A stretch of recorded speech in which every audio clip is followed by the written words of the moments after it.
ప్రధానమంత్రి నరేంద్ర మోదీ హైదరాబాద్ పర్యటన ఇది మనందరికీ తెలిసినటువంటి అంశమే. ఈ పర్యటనలో భాగంగా ఆయన AP deputy CM Pawan Kalyan గారిని, ఏపీ సీఎం చంద్రబాబు గారిని వారి ఇళ్లకు వెళ్ళి కలవటం జరిగింది జూబ్లీ హిల్స్లో.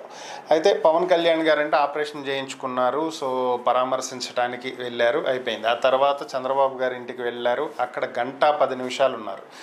సో ఈయన చంద్రబాబు గారి దగ్గరికి వెళ్తే నెక్స్ట్ డే నిన్ననే చంద్రబాబు గారు అమిత్ షా గారి దగ్గరికి వెళ్ళారు ఢిల్లీకి.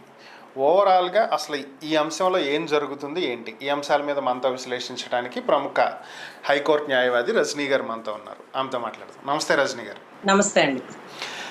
మేడం, మోదీ గారి పర్యటనలో భాగంగా చంద్రబాబు గారితో 1:10 ఆయన టైం స్పెండ్ చేయడం జరిగింది. చంద్రబాబు గారు అలాగే ఆయన కుటుంబంతో, అలాగే పవన్ కళ్యాణ్ గారితో కూడా కొంత టైం స్పెండ్ చేశారు. బట్ అది నాట్ మోర్ దెన్ 30 minutes కూడా లేదు, 10 to 15 minutes ఉంది. ఈవెన్ వీళ్ళు ఢిల్లీ వెళ్తే కూడా 10 నుంచి 15 నిమిషాలకు మించి టైం పెట్టలేని మోదీ గారు 1:10 టైం చంద్రబాబు గారి కుటుంబంతో గడపటం, ఆ తర్వాత చంద్రబాబు గారు నిన్న ఢిల్లీ వెళ్ళటం, కేంద్ర మంత్రులను కలవటం, ముఖ్యంగా అమిత్ షా గారిని కలవటం, ఈ పరిణామాల వెనక ఏవైనా రాజకీయ కారణాలు ఉన్నాయా? దీని మీద మీ అభిప్రాయాలు ఏంటి? సార్, ఇక్కడ ముఖ్యంగా మనం చర్చించుకోవాల్సి వస్తే అసలు ఆయన మోడీ గారు ఏ విషయంగా వచ్చారు హైదరాబాద్, ఇది చాలా ఇంపార్టెంట్. హైదరాబాద్ డైరెక్ట్గా ఢిల్లీ నుంచే హైదరాబాద్కి వచ్చారా, మళ్ళీ ఎక్కడికన్నా వెళ్ళి వచ్చారా అనేది ఇంకొక పాయింట్. ఇది మనకు అంత కన్సిడర్ లేకపోయినా, ఎందుకంటే నిన్న మా జడ్జి గారు చెప్పారు, రిటైర్డ్ జడ్జి గారు, కర్ణాటకలో ఎవరో స్వామీజీని కలిసి అటుగా హైదరాబాద్ వచ్చినారమ్మా అన్నారు.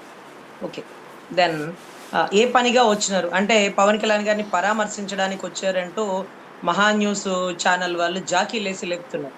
పవన్ కళ్యాణ్ గారికి సర్జరీ ఎప్పుడైంది, ఎప్పుడు కోలుకున్నారు, ఆయన కూడా నాదెండ్ల భాస్కర్ రావు గారు చనిపోయిన విషయం తెలుసుకొని నాదెండ్ల మనోహర్ గారిని ఆయన కూడా వెళ్ళి పరామర్శించి వచ్చారు. ఇప్పుడు ఈయన్ని పరామర్శించడానికి మోడీ గారు వచ్చారన్నారు. సరేలేదు, వచ్చారు. అంటే అందరూ ట్రోలింగ్స్ అంతా ఏం జరుగుతుందంటే ఆంధ్ర రాష్ట్ర ముఖ్యమంత్రి గారిని, ఉప ముఖ్యమంత్రి గారిని తెలంగాణలో కలవడం ఏంటి, తెలంగాణలో వాళ్ళకేం పని. సో ఇది డైవర్షన్ పాలిటిక్స్. టాపిక్ ఇది కాదు.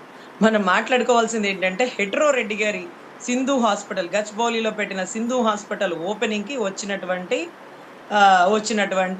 మోడీ గారు అదే మాదిరిగా ఏదో అభివృద్ధి పనుల నిమిత్తం ఒక స్టేజ్ మీద మీటింగ్ కండక్ట్ చేస్తూ రాష్ట్రం కేంద్రం కలిసి పనిచేయాలి, హమ్ సాత్ సాత్ హై అనేదో సినిమా లాగా కొన్ని హిందీ డైలాగ్స్ చెప్పేసాడు. సో దీని పర్యవసానం ఎలా ఉంటుంది అంటే 2029లో ఆంధ్ర రాష్ట్ర ఎలక్షన్స్ మీద నమ్మకాన్ని పూర్తిగా కోల్పోయిన బీజేపీ, అంటే ఇక జగన్ అనేవాడు ఉండగా మనల్ని రాష్ట్రంలో అడుగు కూడా పెట్టనివ్వరు, అది కూటమైనా ఓటమి తప్పదు అని ఆంధ్ర ఓపెన్ అయిపోయింది. అంటే ఆంధ్రాలో 70mm సినిమాలో ఎలక్షన్కి ముందు 3 సంవత్సరాల ముందే అర్థమైపోయిన విషయం ఏంటంటే ఇక మనం గెలవం, ఓటింగ్ పోతుంది, నాయకుల మీద పలానా సామాజిక వర్గ నాయకుల మీద ప్రజలకి నమ్మకం పూర్తిగా సన్నగిలుతుంది, ఇకపై ఏంటి మా పరిస్థితి అంటూ బీజేపీ స్టాండ్. సో తెలంగాణ వచ్చి పూర్తిగా కాంగ్రెస్. సరే, కాంగ్రెసా బీజేపీనా టీడీపీనా అంటే ఏదైనా సరే బాబు గారు చెప్పి, ఎందుకంటే జీవన్ రెడ్డి గారు చెప్పినట్టు ఇంకా కూడా తెలంగాణ ఆ కమ్మదనం తగ్గట్లేదు. సో మేము అలా పని చేయలేము, మా వల్ల కావటం లేదు, ఆ ప్రెజర్ తట్టుకోలేకపోతున్నాము అంటూ కూడా ఆయన ఇచ్చినటువంటి స్టేట్మెంటు. ఆ వయసులో ఆ టైంలో ప్రభుత్వం కాంగ్రెస్లో ఉండగా, అంటే ఎక్కడైనా ఒకటి ఆలోచించండి సార్, ఓడిపోయిన పార్టీ నుంచి ఎంతో మంది బయటకు వస్తారు, గెలిచిన పార్టీలోకి వెళ్ళిపోతారు. గెలిచిన పార్టీలోంచి ఏ ఒక్కడు బయటకు వచ్చినా దయచేసి ఆలోచించాల్సిన విషయం. ఆ పర్సన్ని ఖచ్చితంగా మనం గుర్తుపెట్టుకోలేదు, ఎవరైనా కానీ, అది జీవన్ రెడ్డి అయినా కానీ, జనసేన అయినా కానీ, టీడీపీ అయినా కానీ, రే వాళ్ళ ప్రభుత్వం ఉండగా బయటికి ఎందుకు వచ్చాడా, వాడికి ఇట్టుడా బాబు, ఉనగాడా బాబు అని మేము ఎప్పుడు అనుకుంటామంటే, తరిమెల నాగిరెడ్డి గారు అసెంబ్లీ సాక్షిగా ఎమ్మెల్యేగా ఉండగా ఇది చేపల మార్కెట్లా బాతాకాని సెంటర్లా ప్రజల్ని చైతన్యపరచాలంటే ప్రజల్లో ఉండాలి, ఈ 4 గోడల మధ్యలో కాదు అంటూ ఎమ్మెల్యే పదవికి రాజీనామా ఇచ్చేసారు. అది గొప్పతనం. పదవి గెలుచుకోవడం గొప్పతనం అంటే పదవి తృణప్రాయంగా వదిలేయడం ఇంకా గొప్పతనం. సో ఇక్కడ మనం గమనించాల్సింది ఏంటంటే తెలంగాణలో కూటమిని ఫామ్ చేయాలని అనుకుంటున్నాం. అఫ్ కోర్స్ మనకు అనిపించిన ఒక పావుల ఆలోచన. కూటమిని ఓకే. ఫామ్ చేయాలనుకుంటున్నారు. దాంట్లో పవన్ కళ్యాణ్ గారి కోసం ఎక్కువ టైం ఎందుకు కేటాయించలేదంటే, విషయం అంతా చంద్రబాబు గారి దగ్గరే ఉంది. చంద్రబాబు గారి నీడ అక్కడ గెలిచి ఉంది. చంద్రబాబు గారు ఎటుంటే నీడ అటు ఉంటుంది. మనిషి వెనకాలే కదా నీడ ఉంటది. సో ఆఫ్ కోర్స్ కంట్రోల్ చేయాలంటే మనం బాబు గారితో మాట్లాడాలి. సో మనం సపోర్ట్ చేయమంటే సపోర్ట్ చేస్తాడులే కళ్యాణ్ బాబు, పాపం ఎటువంటి విమర్శలు అవేమీ ఉండవులే అంటూ ఆయనకి ఆరోగ్యం ఎలా ఉంది, పిల్లలది బాగున్నారా, అంతా హెల్త్ జాగ్రత్త, నువ్వు చాలా కేర్ఫుల్ గా ఉండు, అది ఇదని ఏదో 2, 3 మంచి మాటలు, టానిక్ టాబ్లెట్లు వేసుకో, భోంచేయి, ఇవే చెప్పుకుంటాడు. కానీ బాబు గారి దగ్గర అంత టైం కేటాయించి ఇక ఆంధ్ర పోతే మనకి తెలంగాణ మన చేతిలో ఉండాలి. మరి తెలంగాణ రేవంత్ రెడ్డిని మనకి బీజేపీలో కలపమని అడగండి. అయితే అప్పుడు చంద్రబాబు గారు ఇలా అడిగుండొచ్చు. ఆంధ్రాలో సీఎం అవ్వడం నా కొడుకు కష్టమైతే కనీసం తెలంగాణలో అన్నా చెయ్యండి. ఎందుకంటే నేను చెప్తే రేవంత్ రెడ్డి ముఖ్యమంత్రి నుంచి పక్కకు వెళ్తాడు. నా కొడుకుని అక్కడన్నా సీఎం అవుతాడు. ఎందుకంటే మేం పెట్టినటువంటి ఫామ్ కదా ఇదంతా. సో ఇటువంటి డిస్కషన్ కూడా బహుశా జరిగి ఉండొచ్చు. ఎందుకంటే ఇప్పుడు ఎమ్మెల్యేల బలంతో ఇప్పుడు ఇమీడియట్ గా సీఎం చేస్తారు. తర్వాత ఆటోమేటిక్ గా వ్యతిరేకత వచ్చేస్తుంది. ఇప్పటికప్పుడు సీఎం అయ్యాడంటే ఈ 3 సంవత్సరాల తర్వాత ఖచ్చితంగా అసలు కూటమి ఓటమి అనేది గన్ షాట్ గా తెలిసిపోయిన వార్త. ఈ 3 సంవత్సరాల ఎక్స్పీరియన్స్ తో మళ్ళీ తెలంగాణలో ఎలక్షన్స్ చేస్తే అక్కడ మరి ఓటర్ కార్డ్ ఇవన్నీ మార్చుకుంటారో మనకు తెలియదు కదా. వాళ్ళు చదువుకున్న వాళ్ళు ఏమైనా చేసేస్తారు టెక్నాలజీ. సో ఎక్కడో ఉన్న రేవంత్ రెడ్డి గారికి ఏంటి నాలెడ్జి, ఎన్నిసార్లు ఎమ్మెల్యే అయ్యాడు, ఎన్నిసార్లు మినిస్టర్ అయ్యాడంటే ఒక జెడ్పీటీసీ నుంచి ఒక్కసారిగా ఎమ్మెల్యేగా గెలుపొందాడు. ఎప్పుడు మినిస్ట్రీ కూడా చేయలే. ఏమాత్రం అనుభవం కూడా బహుశా ఉండకపోయి ఉండొచ్చు. అయినా సరే 60 లక్షలకి సంబంధించినటువంటి ఓటు నోటు కేసులో ఎలా అయితే ఒక ముద్దాయిగా ఉన్నటువంటి వ్యక్తిని ఒక సీఎం స్థాయిలో కూర్చోబెట్టినటువంటి బాబు గారు ఆయన చెప్పినప్పుడు దిగి చెప్పిన వాళ్ళకి హ్యాండ్ ఓవర్ చేసే అవకాశాలు కూడా ఉంటాయి. అయితే బట్టి విక్రమార్క గారు మాత్రం జగన్ గారికి చాలా అనుసంధానంగా ఉంటారు. ఎందుకంటే వాళ్ళ నాన్నగారితో కలిసి పనిచేసినారు కాబట్టి. రేవంత్ రెడ్డి గారు అట్లే చంద్రబాబు గారికి చాలా అనుసంధానంగా ఉంటారు. ఎందుకంటే ఆంధ్ర టీడీపీ అంతా దగ్గరుండి తెలంగాణలో గెలిపించింది కాబట్టి. సో ఇక ఆంధ్రాలో లేనటువంటి కూటమి ఆశ తెలంగాణలో మొలకెత్తాలి. ఇక ఆంధ్ర మీద ఆశలు వదులుకోండి. ఇంకా కూడా కుట్ర కోణంగా అక్కడే గెలవాలని మనం ప్రయత్నిస్తే జగన్ అనేవాడు చూస్తూ ఊరుకోడు. ఊరుకోడు అంటే ఏం చేస్తాడు? ఇప్పుడే చేస్తాడు. అప్పుడు దాకా అక్కర్లా. 3 సంవత్సరాల ముందే చేస్తారు. ఇందిరాగాంధీ వర్సెస్ రాజ్ నారాయణ గారి కేసు. గవర్నమెంట్ ఎంప్లాయీస్ ని ఎలక్షన్ ప్రచారానికి వాడారన్న కేసుల్లో అలహాబాద్ హైకోర్టు ఇచ్చినటువంటి జడ్జిమెంట్ ఎంత గొప్ప జడ్జిమెంట్ అంటే ఇందిరాగాంధీ ఎలక్షన్స్ కూడా సస్పెండ్ చేసి పక్కన పడేయండి అని, అధికారం నుంచి కూడా తీసి పక్కన పడేయండి అని, పెత్తనం కూడా ఉండడానికి వీల్లేదని. ఇటువంటి జడ్జిమెంట్ కూడా వచ్చేయచ్చు. కానీ పరకాల ప్రభాకర్ గారు అంత ఓపెన్ ఛాలెంజ్ ఇసిరి 3500 బూతులు ఏవి వాటి బతుకులు బయటకు తీయండి. నాకు చెప్పండి, నాకు తెలియదు, నేను తప్పు, నాకేం తెలియదు తప్పు, మీరు చెప్పండి. 3000 బూతులు ఇవేనండి ఆ టైంలో ఇంత ఓటింగ్ కలెక్ట్ అయినవి. ఇదిగోండి రాత్రి 2 వరకు ఇతనేనండి నుంచింది. ఆ ఫోటోగ్రాఫ్స్ ఇవ్వండి. అక్కడ బూతులు ఎవరెవరు ఉన్నారండి, ఆ ఓటింగ్ ఏంటి, ఒకసారి 72, ఒకసారి 82, ఒకసారి 65 ఏంటండి. ఇవన్నీ అతను అడుగుతుంటే చాలా ఓర్పుగా ఓపిగ్గా అయిందేదో అయిపోయింది. 29 మాత్రం ఇలాంటివి అంగుళం కదిలినా సరే తాట తీసి ఎండబెడతాడు జగన్ అనేవాడు అన్న విషయం గౌరవ అధికారులకి లేకపోతే ఆ పెద్ద పెద్ద నాయకులకి అర్థమైపోయింది. సో ఇక్కడ సంచి సభేళ సర్దుకొని తెలంగాణలో అన్న జంటా పాదుదాం, మన కూటమి కలిసి అక్కడే అని ఏమన్నా ప్లాన్ గీసుకున్నారేమో. పవన్ కళ్యాణ్ గారిది ఏముంది అండి, మంచితనంతో 4 మాటలు పొగిడారు అనుకోండి, ఆ సరేలే నా ప్రయాణం మీతోనే, మీతో రాష్ట్ర అభివృద్ధి ఉంది, రాష్ట్ర అభివృద్ధి మీతో ఉంది కాబట్టి నా ప్రయాణం మీతోనే. అంతకు మించి పాపం ఏమీ ఆయన అంతకంటే ఎక్కువ మాట్లాడలేని పరిస్థితి. సో ఇక్కడ చంద్రబాబు గారి వ్యూహం అంతకు మంచి మోడీ గారి వ్యూహం. ఒక ట్రిప్ స్టాలిన్ ని తిడతారు, ఒక స్ట్రిప్ స్టాలిన్ పొగుడుతారు, ఒక ట్రిప్ మమతా బెనర్జీని తిడతారు, ఒక ట్రిప్ మమతా బెనర్జీని పొగుడుతారు. ఇది ఎక్కడ కర్మ? ఇంత కర్మ పాపం ఎప్పుడు బాబు గారికే పడుతుంది. అదే ఇంకా పెద్ద కర్మ. అయితే మోడీ గారి వ్యూహం చూస్తే సువేందు అధికారి అని మనం విన్నాం కదండి ఈ మధ్య, వెస్ట్ బెంగాల్ సీఎం. గతంలో మమతా బెనర్జీ గారికి రైట్ హ్యాండ్ లెఫ్ట్ హ్యాండ్ లాగా ఉండేటటువంటి ఒక గొప్ప పరిపాలనా విభాగంలో ఒక వ్యక్తి ఒక ఎమ్మెల్యే స్థాయి వ్యక్తి. సో ఆ వ్యక్తికి బీజేపీ ఏమి ఎరేస్తుంది అంటే, అబ్బా ఎన్నాళ్ళు నుంచి ఉంటావు వెస్ట్ బెంగాల్లో మమతా బెనర్జీ గారి పక్కన, అదే వెస్ట్ బెంగాల్ సీఎం చేస్తా, ఈసారి కాకపోతే రెండోసారి. ఈసారి కాకపోతే రెండోసారి, కుదిరితే ఈసారి ఓపెన్ ఛాలెంజ్ అంటూ పాపం ఆవిడ పక్కన చేదోడు వాదోడుగా ఉండి నమ్మకంగా ఉండే సువేంద్ర అధికారిని పక్కకు తీసి అతన్ని నెక్స్ట్ గత ఎలక్షన్స్ లో గెలిపించి, అదే మాదిరిగా మమతా బెనర్జీ గారి మీదే గెలిపించి ఆమెను అక్కడ ఓడించి జెండా పాతి ఈ ట్రిప్ ఏకంగా సువేంద్ర అధికారిని సీఎం చేసేసింది. సరే, ఆయన కుట్ర ఏంటంటే కొత్తగా బీజేపీ నుంచి ఎవరిని సృష్టించలేడు, ఉన్న వాళ్ళని లాక్కొని వాళ్ళని తయారు చేస్తాడు, వాళ్ళని సీఎం చేస్తాడు. ఇది అస్సాంలో కూడా నిరూపితమైంది. హేమంత్ అనుకుంటా సార్, అస్సాంలో కూడా హేమంత్ గారు అనే ఒక వ్యక్తిని గతంలో కాంగ్రెస్ లో బలమైన నాయకుడు, ఇదే మోడీ గారిని ఏకిపారేసినటువంటి వ్యక్తి, అతన్ని కూడా అలాగే లాక్కొని 3 సార్లు ఇప్పుడు ఒక ముఖ్యమంత్రిగా చేసేసినాడు. మరి ఇప్పుడు రేవంత్ రెడ్డి గారికి ఇచ్చినటువంటి హింట్, రేవంత్ రెడ్డి గారు రాజకీయం ఇక్కడ మాట్లాడొద్దు అన్నారు, అయినా తప్పటం లేదు, అలాంటి వ్యక్తి మాతో పాటు కలిసి ఉండాలి. ఎలాంటి వ్యక్తి అంటే ఆ హేమంతో లేకపోతే నా సువేందో అధికారి అనుకుంటా, లంచం కేసులో దొరికినాడు రెడ్ హ్యాండెడ్ గా.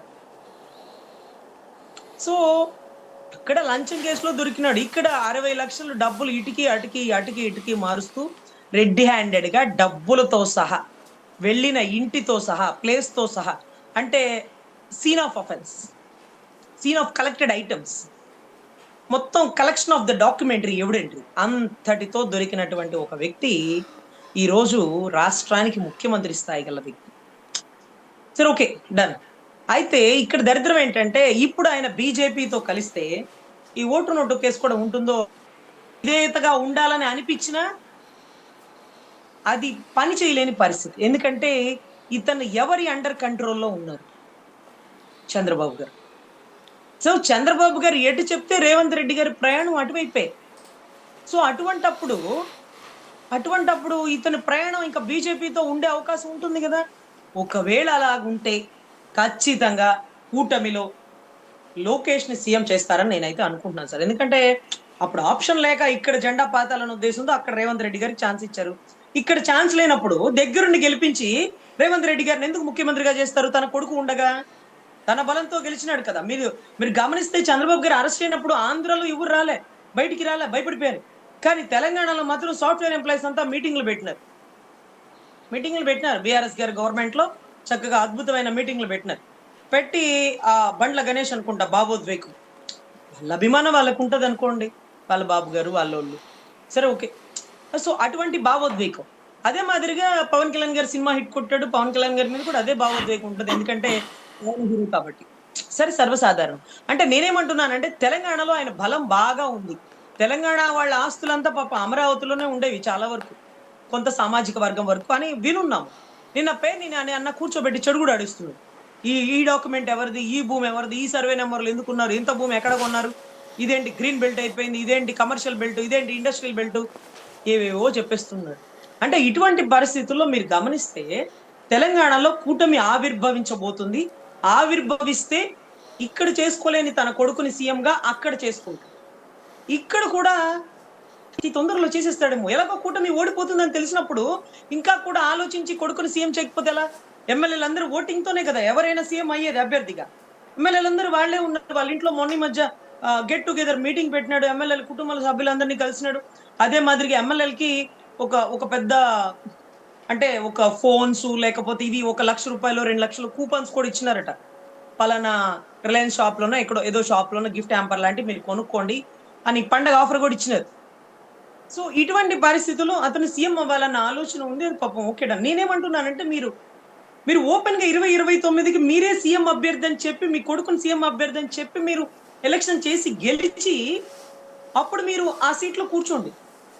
అంతేకాని ఈరోజు ఈ దొంగట ఆడకూడదు. ఎమ్మెల్యేలతో ఓటింగ్ వేసేసుకొని మీ నాయకుడు అంటే మీ కొడుకు సీఎం అయిపోతే అప్పుడు సీఎం అభ్యర్థి లోకేష్ అయితే లోకేష్ గారి పక్కన డిప్యూటీ సీఎం గా పవన్ కళ్యాణ్ గారు కూర్చుంటే ఇది చాలా ఇబ్బందిగా ఉంటుంది కదా జన సైనికులకు కానీ, పర్టికులర్ గా కాపు సామాజిక వర్గానికి కానీ. ఎందుకంటే కులభావన తెచ్చుకోండి, నన్ను సీఎం చేసుకోండి, కాపు బలిజ ఒంటరి మీరందరూ పెద్దన్న పాత్ర పోషించండి. మీరు ముందుకు రాకపోతే అవ్వదు ఎలక్షన్, మీరు ముందుకు రాకపోతే నేను గెలుపొందలేను అంటూ ఓపెన్ గా ఇచ్చినటువంటి స్టేట్మెంట్లు మాటలు మేము చెప్పినటువంటి అబద్ధాలు కాదు సార్. ఓపెన్ గా ఆయన అన్నాడు. తర్వాత కులం ఎందుకు వస్తుంది, లేకపోతే రంగా గారు ఎందుకు వస్తున్నారు, ఎందుకు ఆ పదాలు వాడుతున్నారు, ఈ రాజకీయాలు ఎందుకు చేస్తున్నారా? ఆయన కోపం రావచ్చు, కానీ ఫస్ట్ లో ఆయన ఎప్పుడు పదాలు ఇవేనండి. నేను చాలా మార్లు అడిగేదాన్ని, సోషల్ మీడియాకి సంబంధించి పార్టీ వెబ్సైట్ లో రంగ గారి జయంతి వర్ధంతి ఎప్పుడు రిలీజ్ అయ్యేది కాదు. లాస్ట్ టైం నేను అడిగినాను, సార్ ఈ రోజు అల్లూరి సీతారామరాజు గారి జయంతి మీరు పెట్టినారు, అదే మాదిరిగా రంగ గారి జయంతి కూడా ఇదే కదా, ఆ రోజు మరి అదంది కూడా పెట్టాలి కదా, ఎందుకు పెట్టలేదు అంటే, లేదులేమ్మా కుల ముద్ర పడిపోతుంది, ఎప్పుడు ఎప్పుడు లేదు, ఇవాళ కొత్తగా ఎందుకు. అదేంటది? ఆయన్ని మర్చిపోయేలా చేద్దామని ట్రై చేస్తున్నారా? ఆయన్ని మర్చిపోమే, ఎలా మర్చిపోతాం? ఆయన ఆ రోజు ఆయన రోజు చంద్రబాబు గారితోనో లేకపోతే ఎన్టీ రామారావు గారితోనో కలిసి ప్రయాణం చేసుంటే ఆయన ప్రాణాలతో బతికుండేవాడు. పోతే పోతాయి ప్రాణాలు, తగ్గి తలదించుకొని వెళ్ళడం కంటే మరణం మేలు, శరణం కంటే మరణం మేలు అన్న ఒక నాయకుడు తన ఇంటి ముందు తన చావు శాసనాన్ని తానే రాసుకొని, తన చావు ముహూర్తాన్ని తానే పెట్టుకొని, ఆ అంత గొప్పగా చనిపోయి ఈ రోజుకి జనాల గుండెల్లో ఒక బెబ్బుల్లా బతికున్నటువంటి రంగా గారిని మీరు పార్టీ వెబ్సైట్ లో జయంతి వర్ధంతి పెట్టకపోయినా మా గుండెల్లో బతుకుంటారు. కనీసం ఈ రోజుకి పార్టీ ఆఫీస్ లో ఎక్కడ కూడా ఆయన ఫోటోకి ఈయన దండేసిన దాఖలాలే లేవు సార్. ఎంత ప్రాణం చచ్చిపోతుంటది సార్. సార్ ఈ రోజు పక్క పార్టీ వాళ్ళే ఆయన ఫోటోకి దండేయకపోతే వాళ్ళ ఓటింగ్ పడదని పెద్ద పెద్ద నాయకులు సైతం ముందుకొచ్చి రంగా గారి ఫోటోకి ఇష్టం లేకపోయినా కష్టంగా కూడా దండేస్తుంటారు. ఆ దండేసి కారులో వెళ్ళిపోయేటప్పుడు ఎన్నో సార్లు వాళ్ళు అనుకున్న మాటలు కూడా నేను వినేదాన్ని. ఏంటండి బాబు వీళ్ళు ఓ పెద్ద నాయకుడిగా చేసేస్తారు, అంతా వీధి రౌడీలు గోలా అని కూడా అనుకునేవాళ్ళు. ఆ వీధి రౌడీ అనుకున్న వాడికి కూడా దండ ఎందుకు ఇస్తున్నావు? కర్మ, నీకు ఇష్టం లేకపోయినా వెయ్యాల్సిందే, వేయకపోతే ఓటింగ్ పడదు కదా అని చిత్తశుద్ధిగా పక్క పార్టీల ఇద్దరు నాయకులు, రెండు పార్టీల వారు, రెండు కులాల వారు తల వంచి ఒక నాయకుడికి నివాళులు అర్పిస్తుంటే, ఆ కులంలో పుట్టిన వాడివి ఏ రోజున దండేసిన పాపాన పోయినారా? ఏ రోజన్నా ఏ రోజన్నా నమస్కరించిన పాపాన పోయినారా? పోనీ మనసులో మీకు ప్రేమ ఉంటేనే ఉంటది, కానీ ప్రదర్శించకపోతే ఎలా అన్నా? ప్రదర్శించకపోతే ఎలా? అలా ప్రదర్శిస్తే కులముద్ర పడిపోతుందంటే ఎలా? సో ఇటువంటి పరిస్థితుల్లో ఇక ఆంధ్ర మీద అవకాశాలు తక్కువై కూటమి ఓటమి పాలవుతుందని తెలుసుకొని తెలంగాణలో జెండా పాతుదామన్న ఉద్దేశంతో మోడీ గారు మోడీ గారు ఏదైతే చంద్రబాబు గారితో చర్చలు జరిపారు, చంద్రబాబు గారు తన నిర్ణయాన్ని స్వయాన అమిత్ షా గారికి డిక్లేర్ చేస్తూ, ఓకే తెలంగాణలో మేము ఎలక్షన్ చేస్తాం, రేవంత్ రెడ్డి గారిని మార్చేస్తాం, కాకపోతే మా కొడుకుని సీఎం గా చేయాలి. అరే సీఎం అభ్యర్థి మీ ఇష్టమయ్యా బాబు, ఇక్కడేముంటది, ఇక అంతా మీ ఇష్టమే అని అన్నాడు అనుకోండి, పాపం రేవంత్ రెడ్డి గారికి రేపు పొద్దున్నే బీజేపీ కండువా కప్పేస్తారేమో. ముఖ్యమంత్రిగా అలా వెళ్ళొచ్చో వెళ్ళకూడదో నాకైతే తెలియదు, కానీ bylaws rules. But anyway election కి ముందైనా మార్చేస్తారేమో. ఇప్పుడు అలర్ట్ గా ఉండాల్సినటువంటి బాధ్యత కాంగ్రెస్ ది. ఈ టైంలో దరిద్రం షర్మిలమ్మ కూడా అక్కడ లేకపోయింది, నమ్మి బాధ్యతలు అప్పచెప్దామంటే ఆవిడేమో ఇటు వచ్చేసింది. అదే సార్ దరిద్రం ఎలా ఉంటుందంటే, కరెక్ట్ గా మనం తినేటానికి మన కంచం మనమే కింద పడేసుకుంటాం. సో ఇటువంటి పరిస్థితుల్లో రాగల పరిణామాల్లో ఎక్కడ ఏం జరుగుతుందో తెలియదు, కాబట్టి ఇలా ఉండే అవకాశం ఉంటుందేమో. ఇంకొకటి ఏంటంటే, పవన్ కళ్యాణ్ గారు వారి అన్నని కూడా పిలిపించి ఉండొచ్చు. అంటే మోడీ గారు వస్తున్నారు కాబట్టి, మోడీ గారు ప్రధానమంత్రి కాబట్టి, ఆయన ప్రమాణ స్వీకారం అప్పుడు కూడా చిరంజీవి గారు ఆంధ్రాకి వచ్చిపోయినారు. కానీ అదే మాదిరిగా హైదరాబాద్ కి మోడీ గారు చూడడానికి వస్తున్నారు పవన్ కళ్యాణ్ అంటే, చిరంజీవి గారు, సురేఖ గారు, లేకపోతే మన ఎమ్మెల్సీ నాగబాబు గారు, వాళ్ళ భార్య, వీళ్ళందరూ కూడా ఒకే కుటుంబంలో కలిసి ఉండొచ్చు. కానీ పవన్ కళ్యాణ్ గారి కుటుంబాన్ని కలవాలనుకున్నారా? లేకపోతే అంతర్గత విషయాలు బయటికి పొక్కకూడదు అనుకున్నారా? అంటే ప్రతి సంతోషాన్ని కుటుంబంతో సెలబ్రేట్ చేసుకునే పవన్ కళ్యాణ్ గారు ఈసారి మాత్రం కుటుంబం అంటే ఇదేనా అంటే చిన్నగా అనిపించేలాగా పెట్టారా? లేకపోతే రూల్స్ అండ్ రెగ్యులేషన్స్ మోడీ గారు పవన్ కళ్యాణ్ గారికి ఏం పెట్టకపోవచ్చు, ఎందుకంటే చిరంజీవి గారిని పిలవచ్చా పిలవకూడదా, అదేమైనా ఇబ్బంది అంతా ఏం ఉండకపోవచ్చు, కానీ ఎందుకు పిలవలేదు అది సరేలేండి. ఎమ్మెల్సీ నాగబాబు గారు పాపం ఆయన్ని పిలవల, ఆయన పార్టీలో కీలక వ్యక్తి, లెఫ్ట్ రైట్ అన్న. సో ఇటువంటి పరిస్థితుల్లో అందరికీ చాలా అనుమానాలు తలెత్తుతున్నాయి. ఇక వీళ్ళు జెండా ఆంధ్ర నుంచి పాతేసి, అంటే ఆంధ్ర నుంచి తీసేసి తెలంగాణలో పాతేస్తున్నారేమో, అక్కడ కూటమి ఏర్పడబోతుందేమో. మరి బీఆర్ఎస్ తట్టుకోగలిగిద్దా? కేసీఆర్ కేటీఆర్ గారు ఎదుర్కొంటారా? ఈ టైంలో కవిత గారి పక్కకు వెళ్ళిపోయారు కదా. సో వారు ఎలా ఉంటుందనేది మనం అయితే వేచి చూడాలండి. సో ఎనీవే మనకు అందినటువంటి వార్త, అంటే నిఘా సమాచారాల నుంచి మనకు అందినటువంటి వార్త, రాష్ట్రంలో కూటమి ఓటమి పాలవుతుంది కాబట్టి తెలంగాణలో జెండా పాతబోతున్నారేమో. సో కూటమి ఇక్కడ గెలవడం కడు కష్టమేమో. ఈసారి జగన్ గారిని ఎదుర్కోవడం ఎలక్షన్ కి 3 సంవత్సరాల ముందే నిర్ణయం అయిపోయిందేమో అని అనిపించేలాగా నిఘా సమాచారాల నుంచి కొంత ఇన్ఫర్మేషన్ వచ్చిందేమో అనిపిస్తుంది సార్, అనిపిస్తుంది అంతే. సో ఎనీవే, జీవన్ రెడ్డి గారు చెప్పినట్టు ఇంకా కూడా తెలంగాణ కమ్మదనం అలాగే ఉంది అని అన్నారు కాబట్టి అదే రకంగా హెట్రో రెడ్డి గారికి సంబంధించినటువంటి గచ్చిబౌలిలో ఉండేటువంటి ప్రముఖ కమర్షియల్ హాస్పిటల్ ఓపెనింగ్ కి మోడీ గారు వచ్చింది. అబ్బాబ్బా, చాలా దారుణం ఏంటంటే నిన్న తీన్మార్ మల్లన్న వీడియోలో అనుకుంటాడు, నేను చూసినాను, చాలా ఎడ్యుకేట్ చేస్తాడు అన్న. అయితే ఎవరైతే ఈ హెట్రో రెడ్డి గారు ఎవరైతే ఉన్నారో గతంలో ఇతనికి సంబంధించిన బిజినెస్ లేదో ఫేక్ అని కొంత అసెంబ్లీలో కూడా ప్రస్తావన జరిగిందట. కానీ ఇతని నుంచి పార్టీ ఫండ్ మోడీ గారికి పోతుందేమో అనేది కూడా అతనే ప్రస్తావించినాడు, పోతుంది. అందుకే కూడా మోడీ గారు ఇక్కడికి వచ్చినారు. అదేమన్నా గాంధీ హాస్పిటలా, లేకపోతే ఉస్మానియా హాస్పిటలా, నిమ్సా, ఎయిమ్సా? ఒక కమర్షియల్ హాస్పిటల్ ఓపెనింగ్ కి విలువైన సమయాన్ని మోడీ గారు ఎందుకు కేటాయించారు? అలా కేటాయించచ్చా? కాదు కదా. ఒక గవర్నమెంట్ హాస్పిటల్ ఓపెన్ చేయండి, ఒక గోశాల ఓపెన్ చేయడానికి రండి, ఒక గుడి ఓపెన్ చేయడానికి రండి. కమర్షియల్ హాస్పిటల్ ఓపెనింగ్ కి ఏదో ఒక వివిఐపిలో సెలబ్రిటీలో వాళ్ళకి పేమెంట్ ఇచ్చి పిలుచుకుంటారు. మీరు సెలబ్రిటీ కాదు, ఎవరైనా లీడర్. సో అది ఒకటి అండి. ఇంకొకటి మనం ప్రముఖంగా చర్చించుకోవాల్సి వస్తే ఈ 3 కోణాలని దృష్టిలో పెట్టి ఈ రోజు పవన్ కళ్యాణ్ గారి ఆరోగ్యం బాగలేదు కాబట్టి ఆయన్ని చూడ్డానికి వచ్చారు మోడీ గారు. సరే, ఒకటి మనం మాట్లాడుకుంటే సరదాగా, మోడీ గారు మనల్ని పొగిడినా, మనం మోడీ గారిని పొగిడినా అది అంటే దాంట్లో బేస్ ఉండదు సార్. ఎప్పుడైతే మనం మోడీ గారిని ప్రశ్నిస్తామో అప్పుడు మనం హీరోం సార్. ఎందుకంటే మన కెపాసిటీ ఏంటనేది మన శత్రువుని బట్టి తెలుస్తుంది.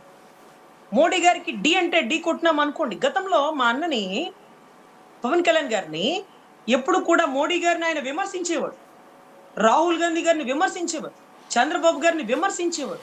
ఏవయ్యా, నీ మామని ఎట్ట చంపినావో మాకు తెలియదా, నీ బతుకు నీ భాగవతం రా, సింగిల్ గారి నీ వల్ల ఇద్దాం చూడు అని ఒకసారి. రాహుల్ గాంధీ గారి గురించి వచ్చేటప్పుడు అతను పెళ్లి కాలేదు కానీ బ్రహ్మచారాన్ని అయితే నేను చెప్పనంటే సరదాగా మేము చక్కగా తప్పట్లు కొట్టుకున్నాం. ఎందుకంటే అంత గొప్ప సెంట్రల్ ని గట్టిగా ప్రశ్నిస్తున్నాడు, అది అతని హీరోయిజం. అదే మాదిరిగా మోడీని పాసిపోయిన లడ్లు ఇచ్చి మమ్మల్ని మోసం చేస్తావా నువ్వు అని ఒకసారి.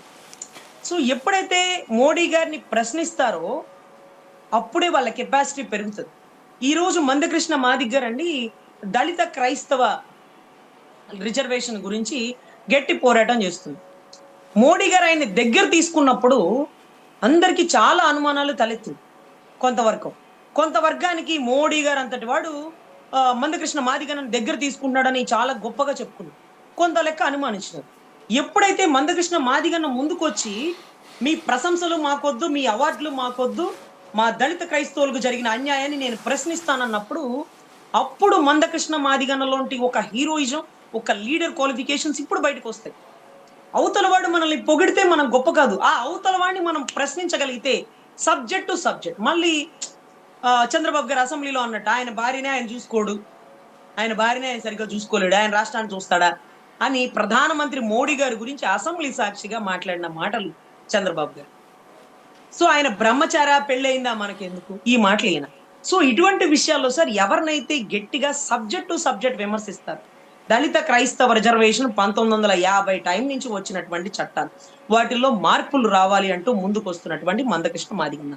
అంటే మాదిగన్న ప్రశ్నిస్తుంది మోడీ గారు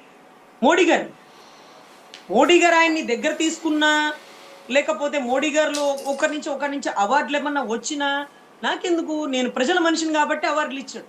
ఈ రోజు ఆయన అవార్డులు ఇచ్చాడు కదా అని ఆయన చెప్పినట్టు నేను వినను, తప్పుని ప్రశ్నిస్తానంటూ ముందుకు వచ్చినాడు కాబట్టి ఈ రోజు మందకృష్ణ మాదిగని అందరికి ఒక హీరో లాగా, ఒక లీడర్ లాగా కనపడతారు. అలాంటి లీడర్ లాంటి వ్యక్తి పవన్ కళ్యాణ్. ఎంతమందిని ప్రశ్నించాడు, అబ్బాబాబా, ఏం ధైర్యం, ఏం బలం. ఎమ్మెల్యే కాదు, కార్పొరేటర్ కాదు, ఏంట్రా ధైర్యం అంటే గుండెల నిండా ఉండే ధైర్యంతో సెంట్రల్ ని, స్టేట్ ని చెడుగుడు ఆడిపడేసింది. ఓడిపోతే ఓడిపోయాడు అబ్బా, గజనీ మహమ్మదే ఎన్నోసార్లు ఓడిపోయాడు. సో ఇటువంటి పరిస్థితుల్లో ఎప్పుడు ఒకరు చెప్పినట్టు వినడం, మన భావోద్వేగాల్ని చెప్పలేకపోవడం, దీనంత దౌర్భాగ్యం ఇంకోటి ఏది ఉండదండి.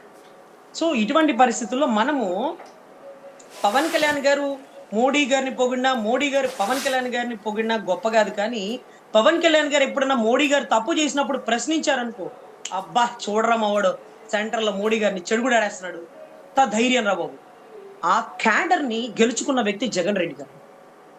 సెంట్రల్లో కాంగ్రెస్ ఆ టైంలో దుమ్ము దులుపుతున్న టైంలో కాంగ్రెస్ పగబట్టి అరెస్ట్ చేపించిందేమో అన్న టైంలో కూడా కాంగ్రెస్ ని దించే వరకు, గద్దె దించే వరకు ఆంధ్ర రాష్ట్రంలో ఈ రోజుకి ఒక్క ఎమ్మెల్యే కూడా కాంగ్రెస్ ని గెలవనంత ఇదిగా అదపాతాలని తొక్కాడు. కానీ చెప్పలా, నేను అదపాతాలను తొక్కుతాను కాంగ్రెస్ అని చెప్పలా, కానీ తొక్కి అవతల పడేసాడు. ఈ రోజుకి ఒక్క ఎమ్మెల్యే గెలవలేని పరిస్థితి. అదే జీవన్ రెడ్డి గారు చెప్పినారు, కాంగ్రెస్ ప్రభుత్వం ఏ రోజైతే జగన్ గారిని కోల్పోయిందో ఈ రోజు కూడా ఆంధ్ర రాష్ట్రంలో అడుగు పెట్టలేని పరిస్థితి. సో ఓపెన్ గా వాళ్ళు చెప్పిన మాటలు మనమేమి ఎప్పుడు కూడా నేను జగన్ గారిని గొప్ప అని చెప్పనండి, కానీ ఆయన చేసే పనులు ఆయన స్థాయిని నిర్ధారిస్తున్నాయి. సెంట్రల్కి ఎదురు వెళ్ళడం అంటే చిన్న విషయమా? కాదు కదా. ఈ రోజుకి మోడీ గారిని ఎప్పుడు ఆయన పొగిడిన దాఖలాలు లేవు, మోడీ గారిని ఎప్పుడు చిడతలు కొట్టిన దాఖలాలు లేవు. నమో అంటే నరేంద్ర మోడీజీని నమో అనే పేరు పెట్టేసినారు లోకేష్ గారు, ముఖ్యమంత్రి ఇచ్చేస్తారేమోనని. నమో నాయుడుజీ మోడీజీ మళ్ళీ పేరు మార్చేసినారు, ముఖ్యమంత్రి ఇచ్చేస్తారేమోనని. ఎన్ని చేసినా ఇవ్వని పరిస్థితుల్లో తెలంగాణని ఆఖరికి బీజేపీ వశం చేసి అక్కడన్నా ముఖ్యమంత్రి అవుదామని ఏమన్నా చూస్తున్నారేమో. సో ఎనీవే ఇలాంటివన్నీ మనం ఆలోచన అండి. ఫిల్ ఇన్ ద బ్లాంక్స్ లో నాకు నచ్చింది నేను ఫిల్ చేసుకున్నా, మీకు నచ్చింది మీరు ఫిల్ చేసుకోండి. అక్కడ వాళ్ళు ఏం మాట్లాడుకున్నారు మనం ఏమైనా చూసినామా లేదే. కానీ గంటంపావు జరిగిన చర్చలు, ఇమీడియట్ గా అమిత్ షాని కలవడం, రేవంత్ రెడ్డి గారిని హమ్ సాత్ సాత్ హై, మీరు నాతో కలిసి రావండి, ట్రావెల్ చేయండి అంటూ కొన్ని అద్భుతమైన స్టేట్మెంట్లు. సో వీటన్నిటిని బట్టి మనం ఆ గ్యాప్ ని ఇలా ఫిల్ చేసుకున్నాం. కానీ లేదు రేవంత్ రెడ్డి గారు కాంగ్రెస్ లోనే ఉంటారు, ఆంధ్రలో కూటమి గెలుస్తుంది, ఓకేడా మీది మీరు అనుకోండి. మాకు అనిపించింది ఇలాగే. ఎందుకంటే పరకాల ప్రభాకర్ గారిని ఈ రోజుకి అరెస్ట్ చేయలే, పరకాల ప్రభాకర్ గారి మీద ఈ రోజుకి కేసు వేయలే, పరకాల ప్రభాకర్ గారిని ఈ రోజుకి ఇబ్బంది పెట్టట్లా. ఎందుకని? కంప మీద చీర వేసుకుంటే చీర చిరిగిద్దని భయం కలిగిందా? నష్టం జరుగుతుంది అనిపించిందా? వైఎన్ఆర్ గారండి, మీకు తెలుసు కదా రిపోర్టర్ గారు, ఆయన ఈ మధ్య ఒక వీడియో చూసిన, మీరు పరకాల ప్రభాకర్ గారి మీద కేసు ఎందుకు పెట్టట్లేదు, ఎందుకు ఆయన అరెస్ట్ చేయట్లేదు, ఎందుకు ఆయన మాటలకి మీరు కౌంటర్ ఇవ్వట్లేదు అంటూ ఓపెన్ గా అడుగుతున్నారు. అంటే అది నిజమా? 40% ఓటింగ్ ఉంది, 3500 బూతుల్లో బతుకులు ఏమైనాయో తెలియటం లేదు. ఆ ఓటింగ్ కూడా కలిపితే ఇప్పుడు కూడా జగన్ రెడ్డి గారు గెలిచినట్టేనా? మరి మీరెందుకు అనుభవిస్తున్నారు ఈ ప్రభుత్వాన్ని? అది మేడం, ఆయన మీద కౌంటర్ అయ్యాల్సింది ప్రభుత్వం కాదుగా మేడం, ఎలక్షన్ కమిషన్ కదా. ఆయన ప్రశ్నిస్తుంది ఎలక్షన్ కమిషన్, ప్రభుత్వాన్ని ప్రశ్నించట్లా పరకాల ప్రభాకర్. ఇక్కడ రెస్పాండ్ అవ్వాల్సింది ఎలక్షన్ కమిషన్, ప్రభుత్వం ఏం చేస్తుంది? అవును sir, election commissioner independent body ఉంటుందండి ఎలక్షన్ కమిషన్ది, కానీ అది సెంటర్ అండర్ కంట్రోల్లో నడుస్తుంది అనేది మనందరికీ తెలిసిన వార్త. సో సెంట్రల్ కూటమితో ఉంది కాబట్టి సెంట్రల్ సమాధానం చెప్పలేని పరిస్థితిలో ఉంది అని అనుకోవాలి సార్. అటు పక్కన బీజేపీలో నిర్మలా సీతారామన్, ఇటు పక్కన గతంలో కాంగ్రెస్ లో గట్టి నాయకుడు పరకాల ప్రభాకర్. సో వీళ్ళిద్దరి మధ్య ఒక పెద్ద వారే నడుస్తుంది. మా బీజేపీ స్ట్రాంగ్, ఎలా స్ట్రాంగ్, ఏం చేసి స్ట్రాంగ్, ఎన్ని ఓట్లు తీసేస్తుంది అస్సాంలో, ఎన్ని ఓట్లు మార్చేసింది లేకపోతే బీహార్లో, ఇవన్నీ కూడా ఆయన చాలా గొప్పగా ప్రశ్నిస్తుంటాడండి. అది అసలు ఆశ్చర్యం, అసలు వాళ్ళిద్దరి మధ్య వారిలాగా ఉంటుంది నాకైతే చూస్తే. సో ఎనీవే ఇక్కడ ఎలక్షన్ కమిషన్ ని అడిగినా సరే ఇక్కడ వీళ్ళు మాట్లాడేస్తారు కదా సార్, ఇది ఇంకా జగన్ గారికి గెలిచినట్టు అని ఇంటి వచ్చినప్పుడు మీరు ఎలా మాట్లాడతారు, మేము కష్టపడి గెలిచాం, ప్రజల వ్యతిరేకంతో గెలిచాం, ఇదొక స్టేట్మెంట్ ఇవ్వాలి కదా సార్, అసలు ఎవరు ఎందుకు ముందుకు రావట్లేదంటే ఎక్కడ దొంగలు అక్కడ గప్ చెక్, మనకొద్దు, మాట్లాడుకోవాల్సింది సెంట్రల్, మనకు సంబంధం లేదు, మనం ఏదో గెలిచేసినాం, ఇంకా 3 ఏళ్ళు ఉంది, ఎట్టగొట్ట ఎమ్మెల్యేలు పట్టుకొని కొడుకుని సీఎం చేసేస్తే అయిపోలా, తర్వాత కావాలంటే జెండా ఇక్కడ తీసేసి తెలంగాణ పాతుకున్నాం. అందుకే ఈ మధ్య మీరు గమనిస్తే వీళ్ళకంటే ముందుగానే జెండా జగన్ గారు అక్కడ పాతారేమో అన్నట్టుగా తెలంగాణకు కూడా జగన్ గారు ఎంటర్ అవుతున్నారు, అక్కడ ఇంటికి కూడా ఇక వెళ్తా అంటున్నారు అంటూ కూడా ఏదో స్టేట్మెంట్లు వచ్చేసినాయి. నాకే ఆశ్చర్యం వేసింది, ఇదేంటి ఆంధ్రాలో బెంగళూరు, ఇది కాకుండా మళ్ళీ ఇంకా తెలంగాణకి ఎందుకు వెళ్తున్నారు అని అనుకునే డౌట్ లో వీళ్ళు వెళదాం అనుకుంటున్నారేమో. మీకంటే ముందే నేను అక్కడ జెండా పాతానంటే ఇది కుమారస్వామి వినాయకుడి సామెతలాగా ఉంటదండి. కుమారస్వామి ఏదో వాహనం వేసేసుకుని ముగ్గురు కలిసి ఉన్నాం కదా వెళ్ళిపోదామంటే, అంతకంటే ముందుగానే వినాయకుడు అక్కడ స్నానం చేసి అక్కడ నుంచున్న తీరులాగా మనకంటే ముందుగానే జగన్ గారు వచ్చేసినారే కేసీఆర్ కేటీఆర్ గారికి సన్నిహితంగా ఎలక్షన్ లో వాళ్ళతో పాటు. సో ఎనీవే మనకైతే ఇలా అనిపించింది సార్, రాగల రోజుల్లో కాగల పరిణామాలు ఎలా ఉంటాయో మనం ఊహాజనకం అందనిది కాబట్టి బీజేపీకి ఉండే అలవాటు ఏదైతే వెస్ట్ బెంగాల్లో ఉండేటటువంటి సువేంద్ అధికారిని పక్కకి లాగి ఈరోజు ముఖ్యమంత్రిగా చేసిన పరిస్థితి మమతా బెనర్జీ పక్క నుంచి, అదే మాదిరిగా అస్సాంలో హేమంత్ గారిని అలాగే పక్కకు లాగి 3 సార్లు ముఖ్యమంత్రిగా చేసిన పరిస్థితి. అంటే వీళ్ళిద్దరు కాంగ్రెస్ లో బలమైన నాయకులు అండి. ఇక్కడ సువేంద్ అధికారి గారిని